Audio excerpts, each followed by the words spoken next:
Salve e benvenuti nel mio canale. Hai questa spina asciugo o, come la chiamiamo in genere, tedesca, che alimenta una lavatrice, una lavastoviglie, un frigorifero o un forno, perché sono tutti da 16 ampere per carichi importanti. Ma al muro di casa hai questo tipo di presa.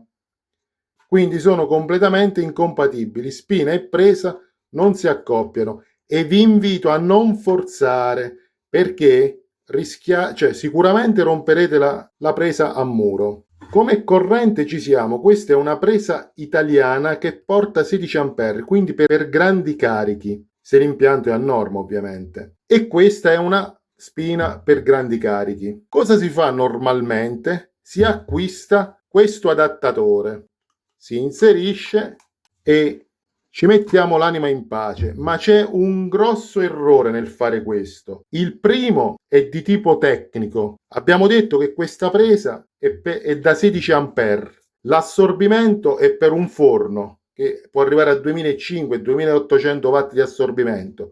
Questo adattatore se ne trovano esclusivamente fino a 1500 watt. Quindi questo è il classico collo di bottiglia che si surriscalda quando sta messo così, perché non è adatto a portare grossi carichi, quindi si rischia di surriscaldarlo, di scioglierlo o di aumentare anche il consumo di elettricità perché crea una resistenza e non siamo a norma. Quindi la soluzione quale sarebbe? Cambiare la presa, farvene installare una che monti l'asciugo, ma è molto molto costosa, è di tipo questa qua. Vedete, ci vado qui in laboratorio, questa monta asciugo 16 ampere buchi larghi, 10 ampere buchi piccoli. Diciamo che si adatta a tutte le spine esistenti finora sul mercato. Ritorniamo a noi. Allora, o sostituiamo la presa a muro oppure ci dobbiamo inventare qualcosa. In più, questo accrocchio, lo chiamo io, ha anche un altro grosso svantaggio. Occupa uno spazio non indifferente. Ecco, l'ho misurato col calibro di ben 7 centimetri e mezzo. Una cosa così è esposta a rischi enormi. Ci si sbatte se sta a portata di ginocchio. Se si appoggia una sedia al muro, ci si sbatte. E non è stabile. Col tempo danneggia la presa perché i contatti non sono fatti per essere ballerini, fare così. Quindi la cosa non va bene. Che soluzione ho trovato? Ho acquistato questo tipo di presa. Questa è una presa che è per l'asciugo, è per la presa italiana da 16 ampere e per la spina italiana da 10 ampere, la piccola.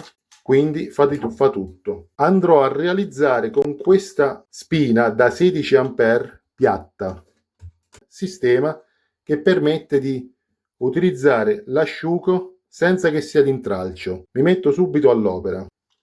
Cominciamo dalla spina. La spina deve essere necessariamente da 16 ampere perché la presa può ospitare anche 16 ampere. Mi raccomando,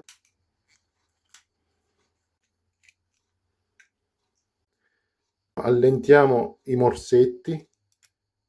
Non dimentichiamo mai di collegare la messa a terra perché è importante, ci può salvare anche la vita in caso di problemi con l'impianto elettrico. Adesso spello un po' di cavo.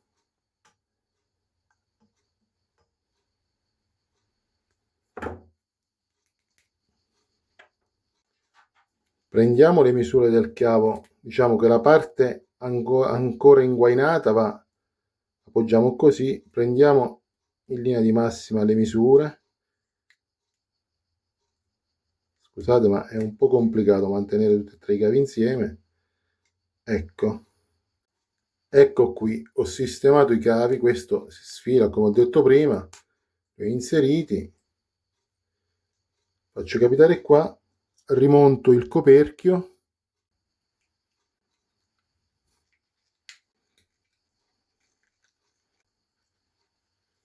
Ecco, abbiamo sistemato la spina.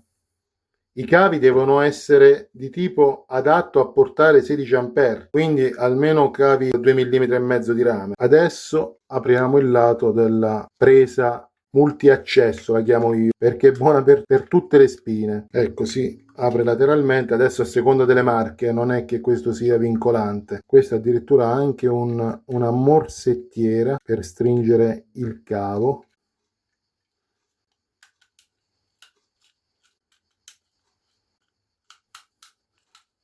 Comincio ad avvitare il primo filo.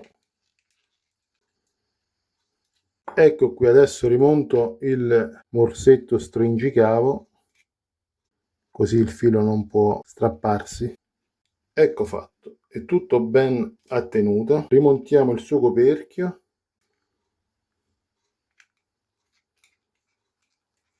Ecco fatto, io ho fatto di questa lunghezza, ma si può fare anche più corto. Ecco come funziona. La spina da 16 ampere è piatta, vedete? Adesso misuriamo col calibro. Quella prima era di 7 centimetri e mezzo, questa invece è di soli 2 centimetri la sporgenza. E qui attacchiamo l'asciugo. Mi raccomando, non fatela toccare in terra, perché se cade l'acqua, un liquido, non va bene, diciamo deve essere più corto. Un avvertimento: se avete questo tipo di presa a muro da 10 ampere, questo non va bene. Non vi fate tentare dall'idea di mettere una spina adatta a questa piccola, perché questa è da 10 ampere e le spine asciugo sono fatte per apparecchi che assorbono fino a 16 ampere. Quindi i cavi che alimentano questo tipo di spina, di presa, sono più sottili.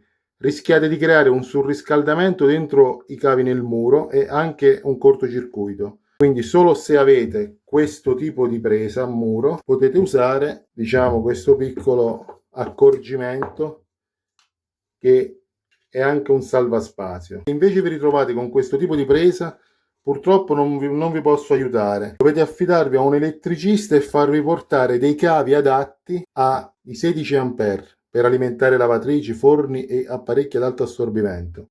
Non fate cose azzardate. Se non sei sicuro di quello che devi fare, questo video è solo uno spunto, ti devi rivolgere sempre a un elettricista qualificato, è l'unico che ti può certificare un impianto. Diciamo che è economico da realizzare, risparmierete molto. Ad esempio in casa mia ho 17-18 prese di questo tipo, quindi dove ho necessità ho usato questo accorgimento. Ora vi state chiedendo, ma perché hanno messo in giro questa benedetta presa asciugo? Perché anche se a noi è diciamo fastidiosa, però c'è da dire che questa presa ha degli standard di sicurezza maggiori di quelle nostre. Uno per tutti, ad esempio. Se questa fosse una presa a muro, guardate, entra, vedete, sporge pochissimo e in più non è soggetta a, anche se subisce un urto, a staccarsi. Quindi occuperebbe poco spazio dietro un mobile. In più di prese asciugo ce ne stanno anche di tipo dritto. Quelle sono montate in genere sugli utensili da lavoro, non so, una sega circolare, qualunque cosa, o una prolunga. Perché sono dritte? Perché se qualcuno inciampa sul filo si stacca immediatamente. Poi hanno anche un'altra cosa importante: i contatti sono completamente protetti fino in fondo, sempre facendo finta che questo sia una presa a muro. Vedete quando stanno in profondità? Questi qua sono i contatti per la messa a terra, la massa, e quindi diciamo è uno standard più sicuro. Il futuro sarà questo. Se il video ti è piaciuto, mi raccomando, iscriviti al canale, metti un like e condividi. Se ti piacciono i contenuti del mio canale, puoi fare una donazione al mio canale seguendo il link in descrizione. Grazie.